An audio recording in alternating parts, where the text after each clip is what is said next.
Je suis Fabien, pour ceux qui ne me connaissent pas, responsable commercial chez Coban. Et aujourd'hui, c'est moi qui vais animer la présentation, donc un webinaire dédié à la signature électronique dans Coban. Donc, on va à la fois voir les enjeux liés à la signature électronique, pour ceux qui ne connaissent pas trop, reprendre certains termes, le mode de fonctionnement global de ce type d'application.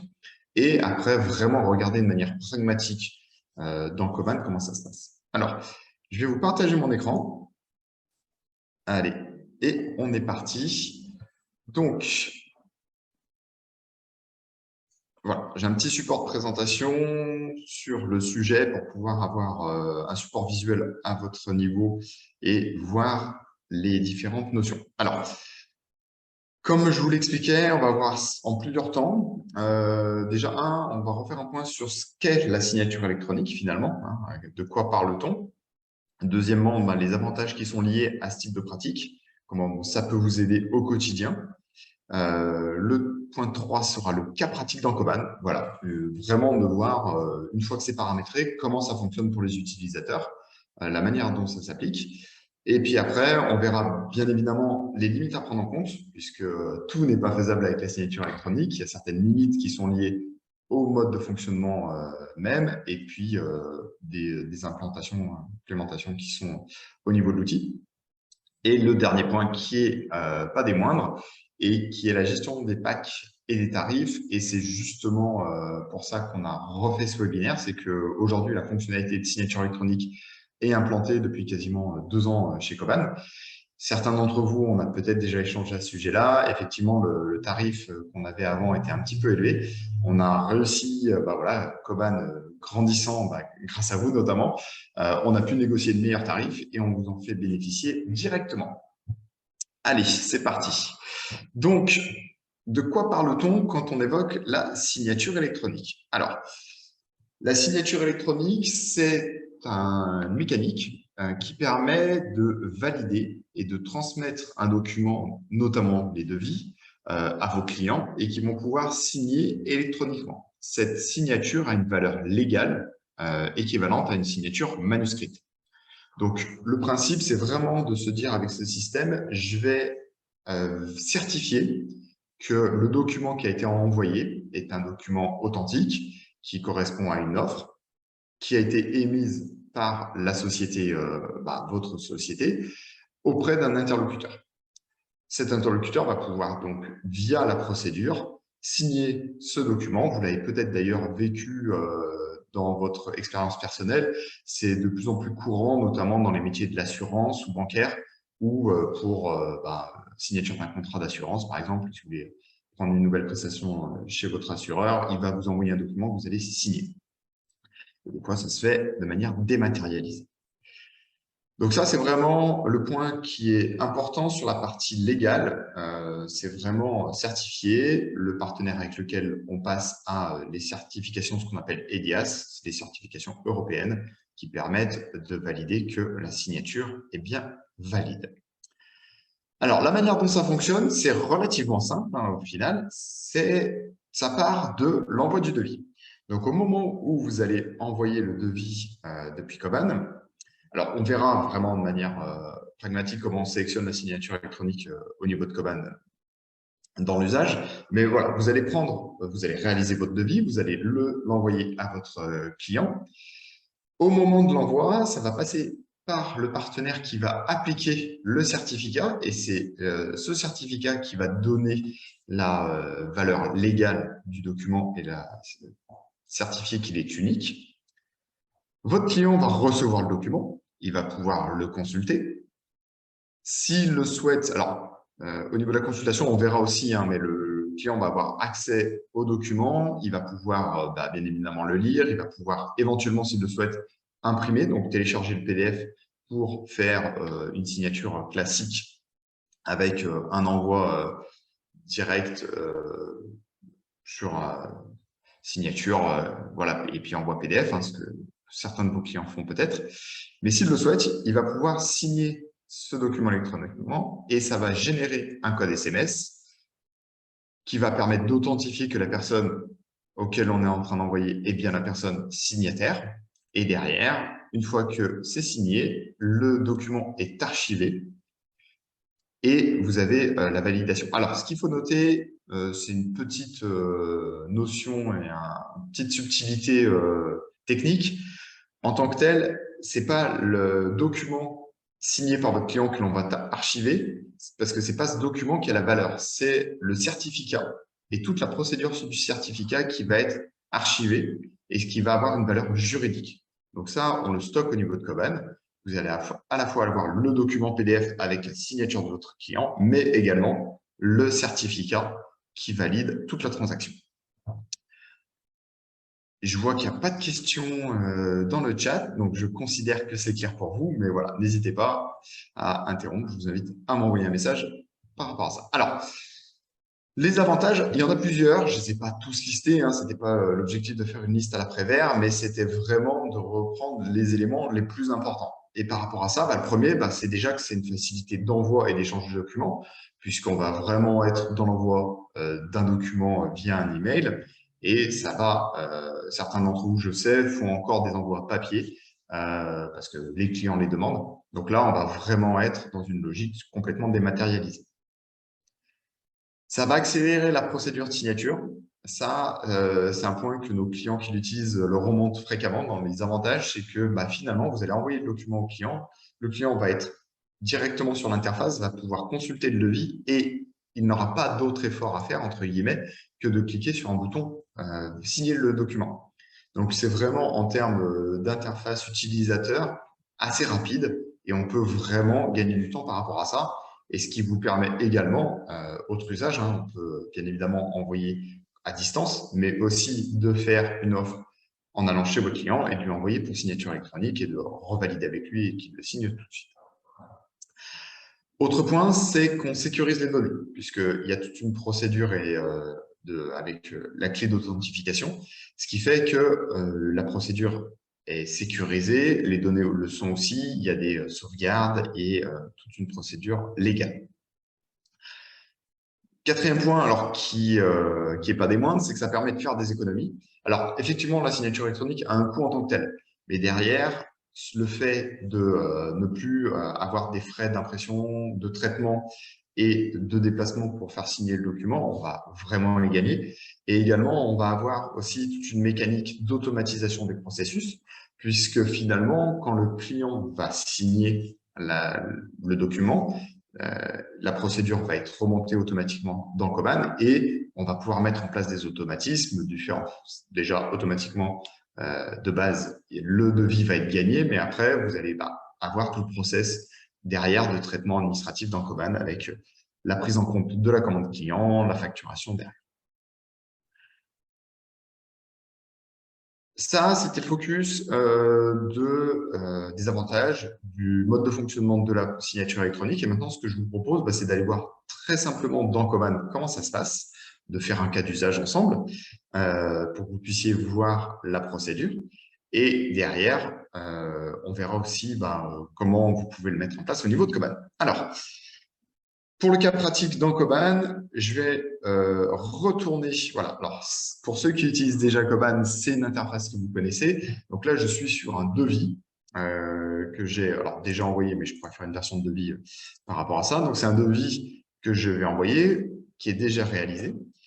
Et au niveau de ce devis, quand vous allez valider et mettre en place l'option de signature électronique, tout en bas, vous allez avoir un nouvel espace qui va apparaître et qui sont tous les événements qui sont liés à la procédure de signature électronique. Donc là, si on regarde sur ce document-là, on voit que la semaine dernière, le 13, donc c'est pile poil il y a 7 jours, il y avait une procédure qui avait été initiée sur ce document. Une fois qu'elle a été transmise, on a en attente de la signature de l'interlocuteur. Donc là, je me suis mis pour que vous puissiez voir comment je la reçois après au niveau client. Et que cette procédure a expiré automatiquement le 18, puisqu'il y a toute une notion de durée de validité. C'est-à-dire que pour les procédures de signature électronique, vous allez mettre en place des durées de validité des offres, ce qui fait que le client aura un certain timing pour signer les offres. Et ça a notamment de l'importance pour la gestion des packs et des volumes de signature électronique que vous avez à disposition. Alors, pour envoyer votre devis avec une procédure de signature électronique, bah, c'est très simple. Finalement, ça change très peu de ce que vous avez l'habitude de faire. Vous allez cliquer sur « Envoyer un email ». Vous allez retrouver toutes les parties que vous aviez l'habitude d'utiliser, hein, notamment bah, la possibilité de faire un email type. Donc là, bah, par exemple, je vais faire ce devis-là. Simplement, vous allez avoir un champ complémentaire qui va apparaître en dessous que vous allez pouvoir cocher. Alors, ce qu'il faut comprendre dans Coban, c'est que la signature électronique, si vous la prenez, si vous souscrivez à un pack, vous n'allez pas, à chaque fois que vous allez envoyer un devis, utiliser la signature électronique. Certains devis le justifient, d'autres non. Et vous allez donc choisir de pouvoir l'envoyer ou non en le faisant. Là, j'ai fait en sorte qu'il n'y ait pas de message d'erreur, hein, parce que Coban va vérifier. Alors ça fait partie des limites, mais j'anticipe un petit peu. C'est-à-dire que quand vous allez choisir un interlocuteur sur lequel vous allez envoyer votre signature électronique, il faut connaître à minima l'email de la personne, mais également son numéro de téléphone. Donc, il se peut que quand vous choisissiez un interlocuteur, si vous n'avez pas le numéro de téléphone, que vous ayez un message d'erreur, comme quoi il manque des coordonnées. Donc là, bah, soit vous retournez auprès de votre contact pour lui demander son numéro de mobile, sinon vous l'enverrez sans signature électronique. Donc là, je vais l'envoyer. Donc tout simplement, en fait, voilà, j'envoie mon document. Et là, bah, le document va transiter par le prestataire qui s'occupe de certifier l'envoi et de valider le document. Et après, comme par magie, voilà, j'ai reçu un email. Alors, de Mathias Bugot, hein, puisque c'est l'interlocuteur que j'utilise au niveau de mon compte de démo. Et je retrouve mon document, donc dans mon mail, avec le lien pour la signature électronique. Donc, là, on va passer… Ah mince, oui, c'est vrai que il faut que j'aille sur un autre navigateur. L'effet Bonaldi en présentation. Voilà. Donc, ça, vos clients ne l'auront pas, c'est parce que de mon côté, je suis connecté sur l'interface. Donc voilà, là, j'arrive sur l'interface de mon document que le client aura à disposition. On va retrouver tout un ensemble d'informations, notamment de savoir quelle est l'entité avec laquelle on va signer. Donc là, c'est Fabien Lignon, hein, c'est ce que j'avais renseigné au niveau de ma fiche contact dans Coban. On retrouve le numéro du document avec le nom de votre société. J'ai les informations au niveau de mon document. Donc là, je retrouve mon offre en tant que telle. Hein. Donc là, le client va pouvoir la consulter, regarder les informations. Et j'ai une notion au niveau du pavé de bon pour accord, voilà, parce qu'il s'appelle comme ça dans mon document. Je retrouve la signature et le tampon commercial, qui est une zone classique de votre document, mais là, pour le coup, où on va pouvoir aller signer. Alors, le client est obligé de consulter l'intégralité du document pour pouvoir signer. Si on regarde en bas, j'ai la possibilité donc de signer en bas à droite, mais pour le moment, ce n'est pas actif puisque je n'ai pas vu l'intégralité du document. Le client peut également refuser s'il le souhaite. Et toujours sur la partie gauche, il peut également télécharger le document pour pouvoir le consulter en PDF tranquillement de son côté, l'imprimer et vous le retourner. Donc là, si je vais tout en bas de mon document, OK. Ah, alors, ah oui, c'est vrai que je n'avais pas tenté de renvoyer un même document. Là, je ne peux plus le signer. Alors, en plus, je vois qu'il y a des discussions. Bonjour, Fabien, donc pour l'emploi de signature, le contact doit être enregistré dans Coban avec un numéro de téléphone renseigné. Kevin, effectivement, c'est bien ça. C'est-à-dire que au niveau du contact, il faut qu'il y ait un numéro de mobile, puisque, alors là, sur mon document, en fait, je ne l'ai pas modifié, je n'ai pas fait une version et je ne peux pas le signer. Mais ce qui va apparaître, c'est que tout simplement, le client va cliquer sur signer, il va recevoir un SMS avec un code unique comme vous avez dans vos procédures de banque et ainsi de suite. Et le client va renseigner ces codes au niveau de l'interface et cliquer sur « Valider » pour pouvoir tout simplement valider le devis. Donc, la procédure n'est pas plus compliquée que ça. En termes d'utilisateurs pour vos clients, c'est vraiment très simple parce qu'eux vont pouvoir consulter le document, cliquer sur « Signer », recevoir un SMS. saisir le SMS. Donc, le SMS a une durée aussi, donc le client doit vraiment être présent, c'est sécurisé. Et derrière, ça valide la transmission du document et la signature du devis en interne. Alors, par rapport à ça, il y a quand même quelques limites à avoir en tête si vous souhaitez le mettre en place dans Coban. Alors, d'accord, il faut que le contact soit enregistré dans Coban. Alors,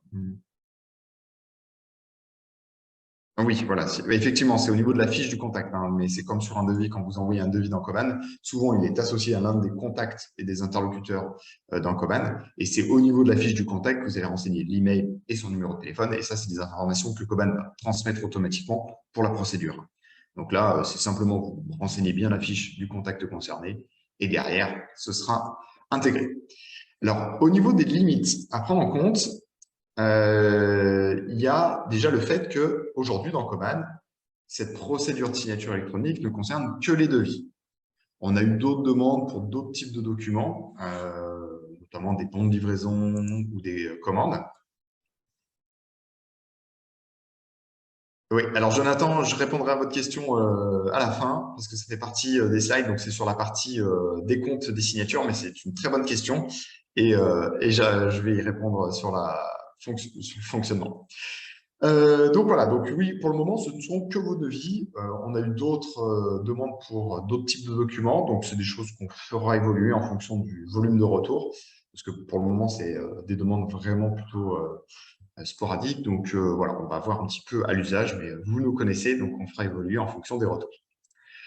Deuxième, vous ne pouvez avoir qu'un modèle de document. Alors ça, c'est un point qui est important.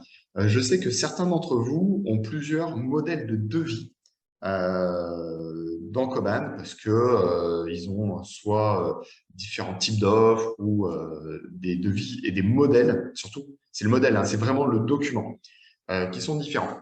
Donc, pour ceux qui ont le modèle standard et que vous ne l'avez pas modifié, vous avez pris un de nos modèles standards, aucun problème, vous pourrez fonctionner. Par contre, pour ceux qui ont mis en place des modèles de documents, il faudra savoir que quand vous lancez votre procédure de signature électronique, il y aura un seul modèle de document qui sera adapté. Donc là-dessus, je vous invite à revenir vers moi pour qu'on en discute, comme vers moi ou votre chargé de projet, pour qu'on regarde un petit peu comment mettre ça en place par rapport à ça.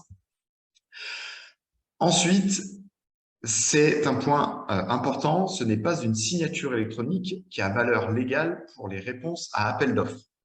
Il faut savoir qu'au niveau du monde de la signature électronique, il y a différents certificats et signatures, donc des fois les termes sont un peu confusants, mais pour les appels d'offres, souvent ce sont des certificats de signature électronique qui sont délivrés par les organismes et c'est un autre type de signature.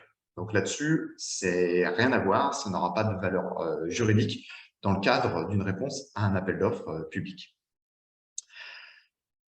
Également, le client ne pourra pas modifier ou renseigner le document. Donc là, c'est juste à garder en tête. Vous allez envoyer le document, le client va le consulter comme un PDF. Il ne pourra pas venir modifier, par exemple, les quantités pour que ça change les calculs ou des choses comme ça. Là, c'est vraiment le document tel quel. Et si jamais il y a besoin d'apporter des modifications, vous faites une version du devis et vous lui renvoyez pour qu'il valide. Alors oui, quatrième point qui est en fait le cinquième, j'ai oublié d'incrémenter, mais on en a déjà parlé, il faut les coordonnées email et mobile de votre client, sinon sans ça, on ne pourra pas mettre en place la procédure de signature. Donc ça, on l'a déjà évoqué, donc je ne vais pas revenir là-dessus. Et dernier point, donc c'est Jonathan justement pour répondre. Écoutez,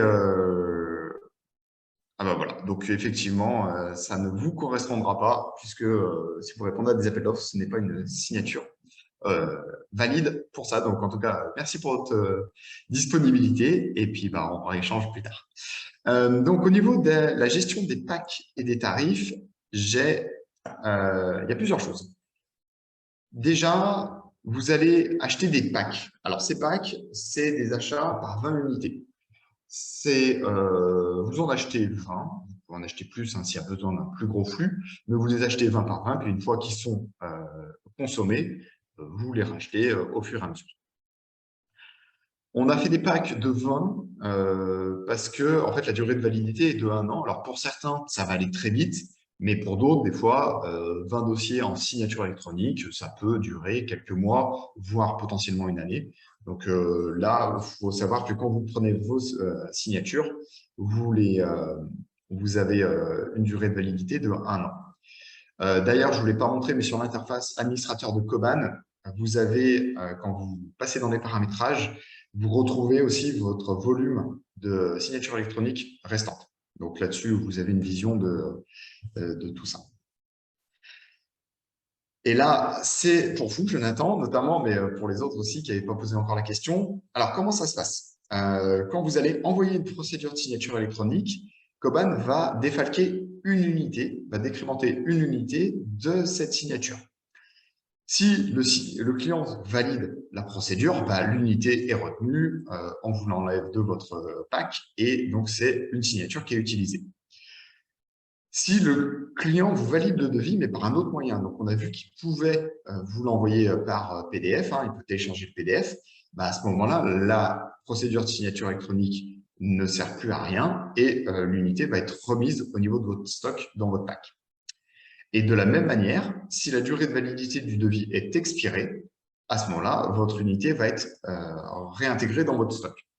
Donc, il faut simplement prendre en compte que si vous envoyez énormément de devis par rapport à ça, 20 unités, ça peut aller très vite. Donc, là-dessus, on pourra regarder ensemble sur la meilleure manière de paramétrer ça. Mais c'est simplement de se dire, à un moment, effectivement, même si j'ai pas eu 20 retours de signature électronique, si j'ai envoyé 20 offres, je n'ai plus de la possibilité d'émettre de signature électronique. Mais ça, vous le voyez de toute façon au niveau de l'envoi du devis. Quand vous sélectionnerez, quand vous voudrez sélectionner la case pour envoyer par signature électronique, elle sera grisée avec un message d'avertissement parce que vous n'avez plus de stock disponible. Alors, la souscription, elle se fait aujourd'hui auprès de votre interlocuteur commercial. Donc là-dessus, vous revenez vers moi, vers Estelle, vers Priscilla, Léa, voilà, en fonction de qui est votre interlocuteur. Vous nous demandez le pack, on vous transmet l'offre, vous nous la retournez validée et on vous intègre les packs.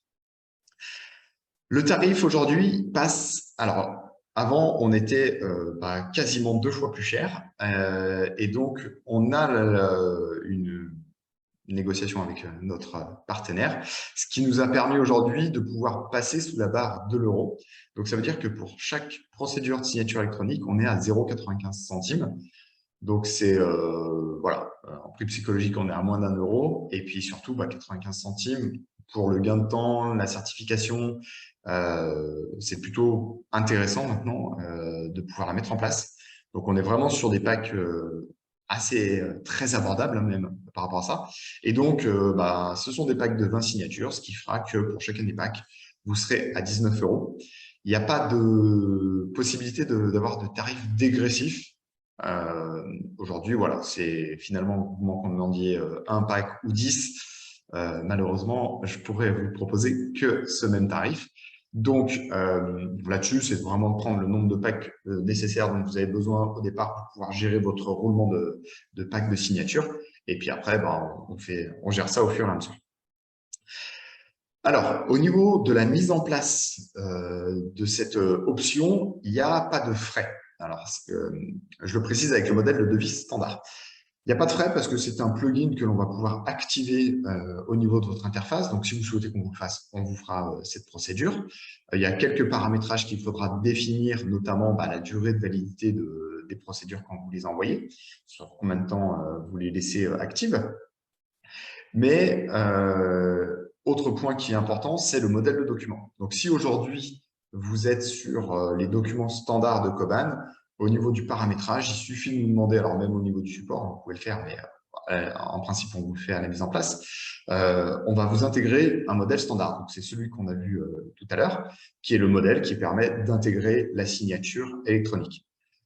Parce qu'en fait, il faut comprendre que techniquement, il faut dire dans le document où est-ce que la signature va s'implémenter. Parce que si on met une signature sur du texte, sur des chiffres, des choses comme ça, ça peut être contestable, entre guillemets, visuellement, même si d'un point de vue juridique, c'est la procédure qui est valide, c'est pas le document en tant que tel. Mais bon, toujours est-il que le client préfère recevoir la signature avec la signature apposée au bon endroit du document.